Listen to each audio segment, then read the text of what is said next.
Dwight. Dwight. How in the hell are you doing, my friend? It is I, your patriot, your comrade, your paisano, your hermano, your amigo, your friend. A whole bunch of other words in English and various other languages. It means it's me, your buddy. Old G. Randall Blythe, a.k.a. Randy B., a.k.a. Grumpy-Ass Uncle Randy, singer of the Richmond, Virginia-based heavy metal band Lamb of God, hollering at you. Coming to you today from my home of Richmond, Virginia. It is Tuesday, February the 1st. And you have booked this Cameo. It's a pretty loaded question you got here there, Dwight. Been thinking about it. It says, you're a big fan. Thank you for your support. Thank you very much. And you would like my opinion or advice on how a band can survive in today's market and any ideas to help them earn extra income. You're a 48-year-old metalhead who's in school. Congratulations, man. I'm 50. I'm getting ready to turn 51. I always think of going back to school to finish my degree. You're working on a report entitled Surviving the Music Industry from a Fan's Perspective, a Marketing Management Case. Well, I'm not... I'm no good at marketing for the most case. That's why I let other people do it. Not a very good salesman, as it were. I'm kind of if you like what we do, enjoy it. If not, it's not for everyone. I don't care. I'd be a lousy salesman. I would. But anyway there, Dwight, any advice on how a band can survive in today's market? And ideas to help them earn extra income. That's a tough one. I mean, really, dude, with the advent of at-home recording, because when we started recording years ago, even before my band, when I was in other bands, you had to save up money and you had to go to a studio, and you're old enough, dude, you may remember this, where we recorded on 2-inch tape. There was no Pro Tools. There's not everybody had a awesome studio in their laptop, and now everybody can record at home,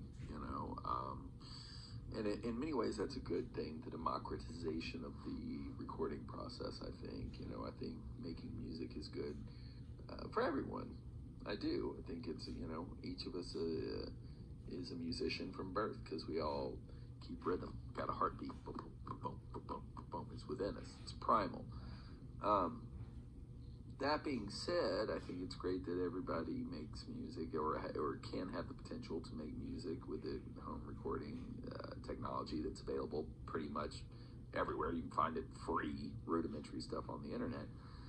While that's good, and I think it's awesome that everybody has that chance, and I think the democratization of the recording process is awesome, because I think everybody should make music. It's also created bazillions and bazillions and bazillions of bands. It just has,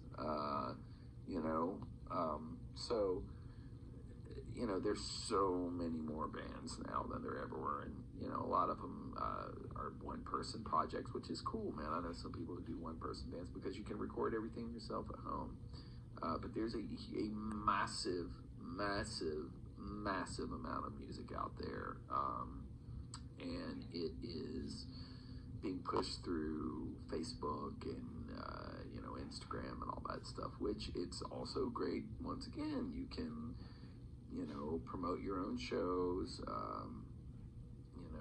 get the word out about a new record or whatever, just by doing it on the internet. I think that's great. We didn't have that available when I was a young musician.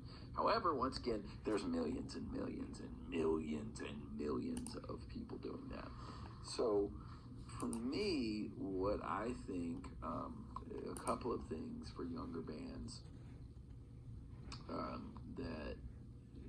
that were important back when I started, and I think they're even more important now.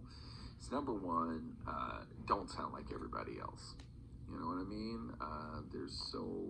When we started playing music, we learned from guys in our local scene, and I think with the internet, it's kind of killed the local scene in a way, the regional sound, as it were. DC had its own sound.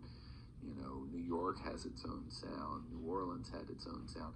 Now everybody just hears everybody because it's all over the internet. And they just kind of, there's almost too much to choose from, I think, for young musicians. So the thing I would do, and this is difficult, but it was important back then, and I think it's important now, is to sound unique. Don't sound like everybody else, and you hear a lot of younger bands who learn how to play music by watching YouTube and learning how to play perfectly everything, and then perfectly, they learn everything using these tools that we didn't have. But I think it creates a lot of the same sounding stuff. So it's difficult, but my number one advice to younger bands would be to sound different. Have something about yourself that makes you stand out. Like, if you're like, yeah, this is awesome, we sound just like fucking Slayer or whatever, no, you're another fart in the digital pool. You know what I mean? So do something different. Make yourself stand out different. The other thing, and this is difficult with COVID, and this is also what it helped us out a lot, and it was important back in the day. It's important now. Is play live anywhere, to anyone you can. I don't care if it's one person who shows up. Play live, play live, play live, play live.